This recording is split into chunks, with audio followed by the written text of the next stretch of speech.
Hey boys and girls, it's Miss Adams here. We are ready for our flipped classroom video. All right, today boys and girls, we are going to be talking about the economy of New England. All right, boys and girls, when we first start talking about the economy of New England, we are going to be thinking about three different things. We're going to be thinking about the natural resources, we're going to be thinking about the agriculture and the exports that happened and occurred in New England to make this economy flow very smoothly. Boys and girls, did you know that Boston became the biggest city in the New England colonies? By 1750, Boston had over 15,000 people. All right, and in this big city, they did many different things, but they also relied on the small towns around them. All right, boys and girls, just as we discussed the other day with all the different social classes, it's important that they all interact with each other and they all help each other, because interacting and helping will build this wonderful economy where everyone can work and earn money and make a living for their families. So when we first talk about building this economy in New England, we look back to the farmers, okay? Because when these people came over to New England, the thing they knew best to do was to farm. All right, so when they had their small towns, they began farming. And as they began farming, they realized, well, the land here in New England is definitely not the same as it is over in England. They realized that, they had a lot of rocks to clear. There were a lot of trees. The soil was not as rich. And boys and girls, we talked about that in science as well. So we know that if it is not a native plant, it either needs to adapt or it needs to change and become a new plant. So therefore, they, as people, decided, I need to adapt to the environment that I'm in, and I need to build an economy so I can make money. So that's when they found the crop of corn. All right, so we have learned so far that farming is difficult because of the really rocky soil, and it's cooler there, right? They suffered really strong winters. So then we learned that they start growing corn because corn was something that grew really easily. Then they even started growing wheat. We even talked about it with the farmers, how corn is a starch, right? And it's very filling, and they could trade it and sell it. So then, even as farms began growing lots of crops and they started getting money that way, they felt that there was still room for growth. So third, we're learning that with the agriculture and the farmers decided to begin making it a farm as we think of it today. So if you think of a farm today, we have animals such as cows, chickens, pigs, all right? And these cows and pigs, and they were raised on these farms, and then the farmers could not only sell their wonderful crops, they could sell their animals as well. They could sell their animals, whether the cows can be used to graze a field and keep the grass cut, or the pigs could be used for some bacon. All right. So now that we're learning that, the agriculture was built here and they intertwine with each other so much that I've talked about, just as if all the social classes do, we need to remember that these farmers, they knew a way of trading. All right. We've talked about a ton of trading with the Native Americans in previous lessons, but we're going to focus on how they worked together to make this economy so successful.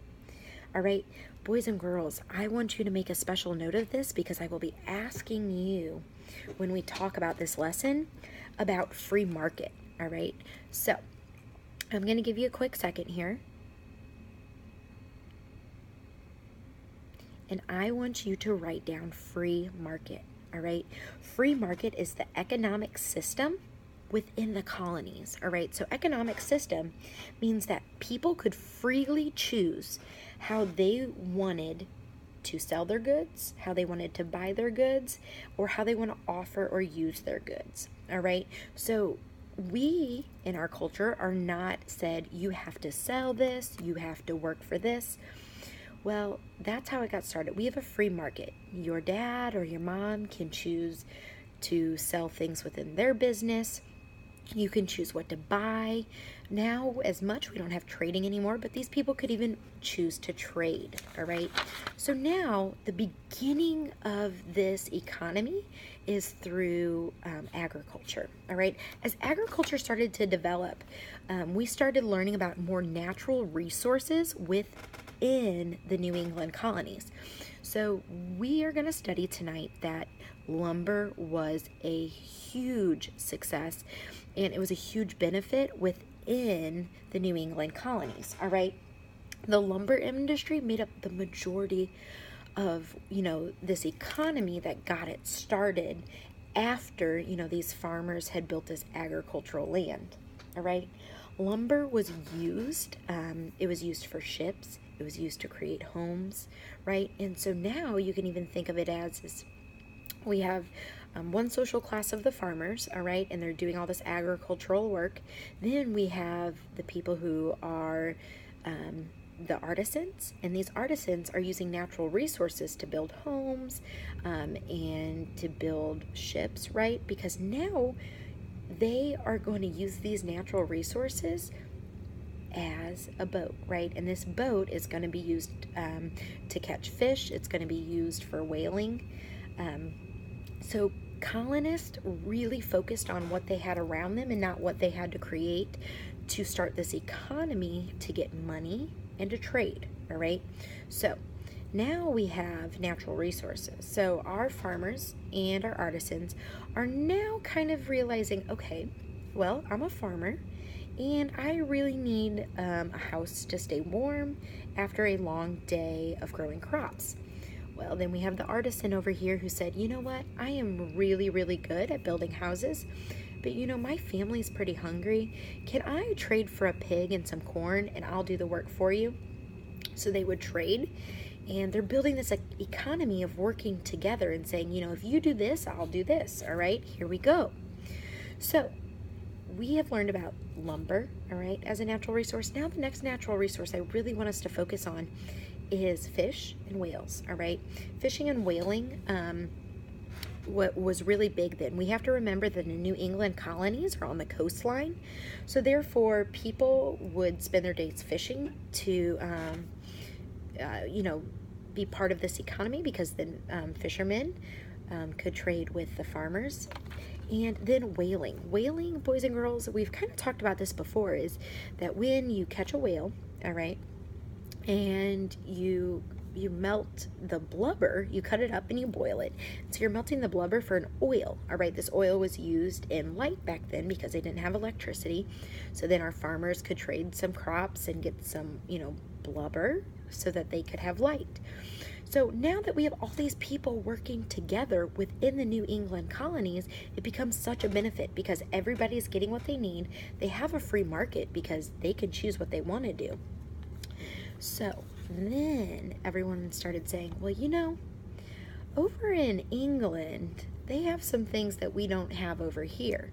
And someone said, you are so right. Here in New England, we have so much lumber, all right? And over in England, they don't have that much. So, I think I'm going to build this really nice ship, and I'm going to have a blacksmith, and I'm going to have a carpenter build some things, and I'm going to take that ship back over to England, and we can trade for some goods over there. Well, not only could they trade for those kind of goods, but then spices and fur became extremely valuable, right? The same animals, as we talked about habitats in science, the habitat over in England is not the same in New England. It's very different. So they would trade for fur to wear as clothing. They would trap these animals, skin them, and trade it. It was a beautiful thing. Even in New England, they would build better ships than in England, so they would trade, or even, right, we still have money. Not the money we have today, but we still have money, so they could buy a ship, okay? And unfortunately, like we've talked about, another social class that gets brought in is slaves, all right? So boys and girls, unfortunately, they would sell, furs or lumber for slaves, okay? So we have to remember that as well, because that's part of our history, and we have to look and say, you know what, we have had such a beautiful change in our history that we can respect everyone's human dignity. But before that, people weren't valuing our Christianity as well as they should have been. So now we have this beautiful opportunity to say, you know what? Look, as amazing Christians, look where we have come. So finally, we have now seen all these exports that come out. We've seen the agriculture that farmers use.